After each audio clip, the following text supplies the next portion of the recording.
Hello everyone and welcome to the second topic of daily scan initiative. आज का second topic होगा कि क्या नोटा को हमें स्क्रैप कर देना चाहिए। इसी में अपन बात करेंगे कि नोटा होता क्या है। नोटा होता है none of the above option. आसान भाषा में समझें तो जब एक वोटर वोट करने जाता है तो उसके पास नंबर वन कैंडिडेट्स और उनकी पार्टी का नाम होता है और लास्ट में ही एक चिन्ह होता है जिसमें लिखा रहता है नोटा, जिसका मतलब ये होता है कि वो इनमें में से किसी एक को भी सेलेक्ट नहीं करना चाहता और कुछ ऐसा सिंबल बना होता है नोटा का। अब सबसे पहले पढ़ते हैं कि ये न्यूज में क्यों है और ऐसी डिमांड क्यों उठ रही है। रिसेंटली छत्तीसगढ़ के सीएम भूपेश बघेल जी ने कहा है कि टाइम आ चुका है कि नोटा को स्क्रैप कर दिया जाए।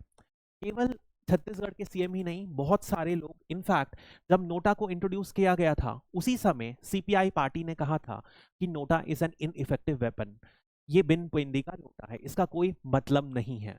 ऐसा इसलिए कहा गया है, भूपेश बघेल जी ने ऐसा इसलिए कहा है क्योंकि उनका मानना, सबसे पहला उन्होंने रीजन दिया है कि बहुत बार ऐसे इंस्टेंसेस हुए हैं जहां पर नोटा के वोट्स वो ज्यादा आए हैं जो इंडिविजुअल पर्संस को मिले हैं या मार्जिन ऑफ विक्ट्री से ज्यादा मिले हैं। तो नोटा के वोट्स ज्यादा मिले, उसके बाद भी वो पर्सन जो सबसे हाईएस्ट वोट जिसे पोल किए गए हैं वो जीत गया। दूसरा रीजन ये भी बताया गया है कि बहुत बार वोटर्स लोग अनअवेयर होके, अनजाने में, बिकॉज इंडिया में जो वोटर्स हैं एजुकेटेड कम है, उन्हें अवेयरनेस कम है, इस वजह से अनजाने में वो नोटा दबा देते हैं और इस वजह से पूरा जो पर्पस है वो नोटा का मीट ही नहीं कर रहा है। तो आइए सबसे पहले अपन समझते हैं नोटा की टाइमलाइन क्या है, नोटा को इंट्रोड्यूस क्यों किया गया था।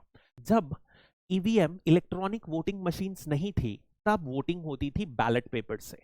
अब बैलेट पेपर में ये ऑप्शन आसानी से किया जा सकता था कि हम किसी को भी सेलेक्ट नहीं कर रहे हैं। बट जब ईवीएम पिक्चर में आई तब हुआ क्या, यहां पर किसी को भी वोट नहीं देने का ऑप्शन नहीं रहा।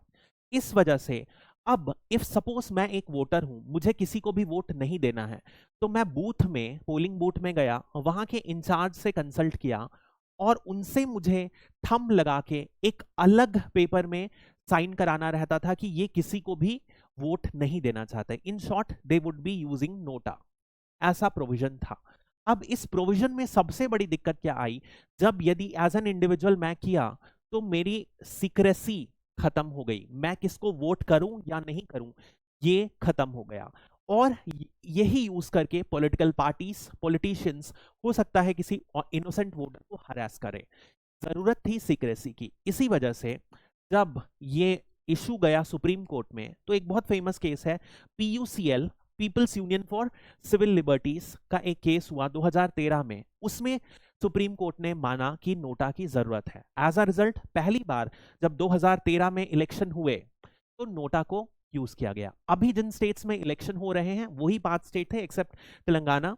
इन सारे स्टेट्स में इलेक्शन हुआ तो सबसे पहली बार नोटा यूज किया गया था। इसके बाद 2014 जनरल असेंबली हुआ लोकसभा का, उसमें भी नेशन वाइड नोटा का यूज किया गया। अब यदि अपन समझते हैं नोटा के पॉजिटिव एडवांटेज क्या हैं और नोटा को इंट्रोड्यूस क्यों किया गया था। एक फैक्टर तो अपन ने ऑलरेडी पढ़ लिया कि ये सीक्रेसी को मेंटेन करता है, ये अपन ने ऑलरेडी देख लिया। इसके अलावा यदि अपन समझते हैं NOTA in general political parties के लिए क्यों जरूरी है, क्योंकि ये लोगों के एंग्विश को समझने की बताता है। लोग क्या सोचते हैं, क्या हमारे द्वारा सेलेक्टेड कैंडिडेट्स लोगों को पसंद है, ठीक है, ये बताता है। तो पॉलिटिकल पार्टीज क्या करेंगी, ज्यादा प्रिफर्ड कैंडिडेट्स को सेलेक्ट करने की कोशिश करेंगी। इन जनरल सारी की सारी पॉलिटिकल पार्टीज अपने कैंडिडेट्स को इंप्रूव करने की कोशिश करेंगी। This was the idea. तो यहां से ये बात उठती है कि इस वजह से जो कैंडिडेट्स सेलेक्ट होंगे वो क्या होंगे, क्लीनर कैंडिडेट्स होंगे। करप्ट कैंडिडेट्स को मना किया जाएगा, या जो गुंडे हैं जो बहुत बार ऐसी वजह से सेलेक्ट हो जाते हैं क्योंकि उनके खिलाफ कोई अल्टरनेटिव नहीं है। अब सारी, यदि सबको नोटा मिल गया तो क्या होगा, ये दिखा रहा है कि भैया जरूरत है रिफॉर्म की। इस वजह से political parties would be forced कि सही कैंडिडेट्स को प्रिस्क्राइब करें। That is the idea behind NOTA. इसके अलावा प्रॉक्सी वोटिंग, यदि आप मान लो कई बार, अभी तो इलेक्शन में कम हो गया, पहले ऐसा होता था कि यदि आपने वोट नहीं किया तो जो गुंडे लोग रहते थे, बूथ कैप्चरिंग बहुत कॉमन था, या प्रॉक्सी वोटिंग, किसी दूसरे बंदे को लगा के आपके बिहाफ में वोटिंग करा दी है। तो ऐसी सिचुएशन भी आपके सिचुएशन में नहीं आएगी, बिकॉज नोटा यूज हो गया, मतलब उस पर्सन ने वोट कर दिया, मतलब कि और कोई उसके बदले में वोट नहीं कर सकता। This was a idea. इसके बाद अपन सिंपल भाषा में समझें, राइट टू वोट क्या होती है? एक राइट दी गई है हमारे लॉ के अकॉर्डिंग। कौन सा एक्ट कहता ना? रिप्रेजेंटेशन ऑफ पीपल एक्ट 1951 में दिया गया है। तो क्या यदि मेरे पास राइट टू वोट है, इसका दूसरा मतलब कि मेरे पास राइट टू किसी को भी वोट नहीं करना भी होना चाहिए? This was the idea, therefore इस प्रोविजन को इंट्रोड्यूस किया गया था। अब बहुत बार क्या होता है डेमोक्रेसी में, लोग फ्रस्ट्रेटेड रहते हैं, खासकर आप यूथ लोगों को देखोगे, ये फ्रस्ट्रेटेड रहते हैं कि कोई भी अच्छा कैंडिडेट नहीं है, तो हम वोट करने जाएंगे ही नहीं। और इस वजह से आप देखोगे कि वोटिंग जो इंडिया का है, कहीं ना कहीं 65 से 75% के बीच में बहुत सालों से सैचुरेटेड है। इलेक्शन कमीशन बहुत सारे स्टेप्स ले रहा है जिससे वोटिंग को बढ़ाया जा सके, and NOTA could be one of them, क्योंकि ये दिखा रहा है कि हम आपके कैंडिडेट से सपोर्ट में नहीं है, हमें एक नया कैंडिडेट चाहिए। तो to show their anguish, participation बढ़ाने के लिए यूथ लोग वोट करेंगे, और वो किसको सेलेक्ट करेंगे? नोटा को, if they don't like any of the candidates. This was the idea behind NOTA. हालांकि इसमें बहुत सारे फ्लॉज हैं।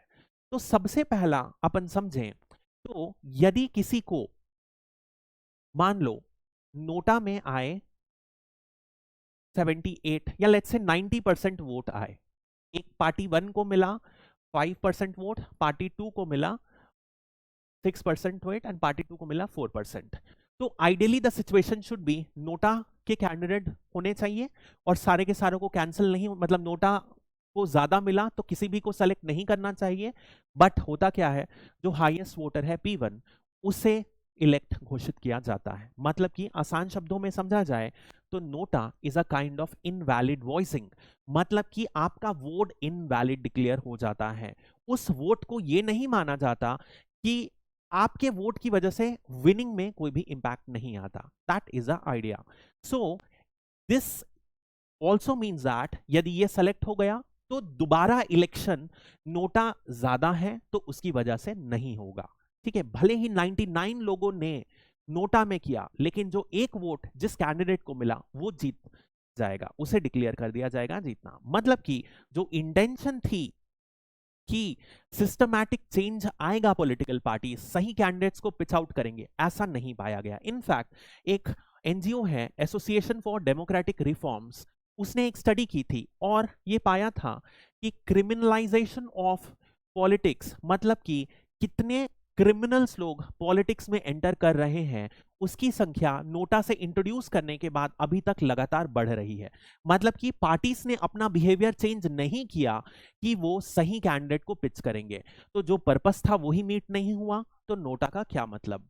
That is the issue. इसीलिए नोटा को कहा जाता है कि यह अधूरा हथियार है, क्योंकि जिस पर्पस के लिए इसे इंट्रोड्यूस किया गया था वो नहीं मीट कर पाता। तो ये वॉइस तो रेस करता है, लेकिन ये वॉइस एक्शन में ट्रांसलेट नहीं होती है। This is the major problem behind NOTA. अब यदि अपन 2019 लोकसभा इलेक्शन में नोटा के परसेंटेज को देखें, तो ये वाला जो है ये 1 पॉइंट सम परसेंटेज है, इतना नोटा का मिला। हालांकि कंस्टिट्यूएंसी वाइज कई जगह it is high up to 30 और इवन मोर परसेंटेज।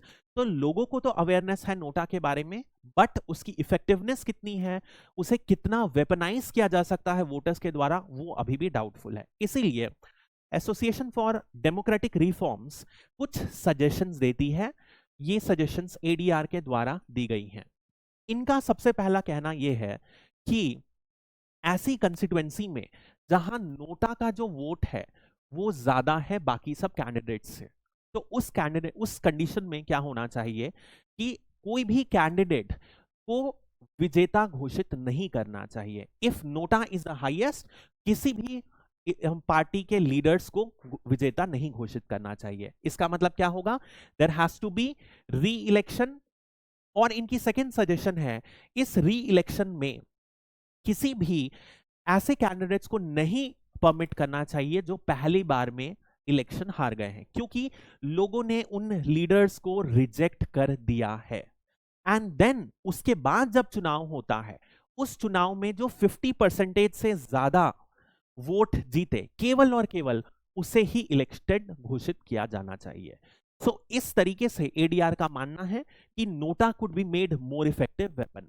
नोटा को एक्चुअली जरूरत है कि लोगों को एक इंस्ट्रूमेंट बनाया जाए जिससे कि डेमोक्रेटिक वॉइस और ज्यादा स्ट्रेंथन हो। This was the idea behind NOTA, और इसे इन रिफॉर्म से बढ़ाया जा सकता है। अब यदि अपन इंटरनेशनल एग्जांपल्स देखें तो ऐसा नहीं है कि इंडिया पहला ऐसा देश है जिसने नोटा इंप्लीमेंट किया। बहुत सारे यूरोपियन जैसे France, Spain, Brazil, all of them have NOTA. United states में कुछ स्टेट में नोटा का प्रोविजन है। और यदि अपन देखें बांग्लादेश में भी इसे इंट्रोड्यूस किया गया है। पाकिस्तान में पहले इंट्रोड्यूस किया गया था बट इसे लेटर ऑन विड्रॉ कर दिया गया था। एक मेजर जो चेंज अभी आ रहा है वो ये है कि जो अर्बन लोकल बॉडीज या पंचायती राज इलेक्शंस हैं, ये कौन कंडक्ट करता है?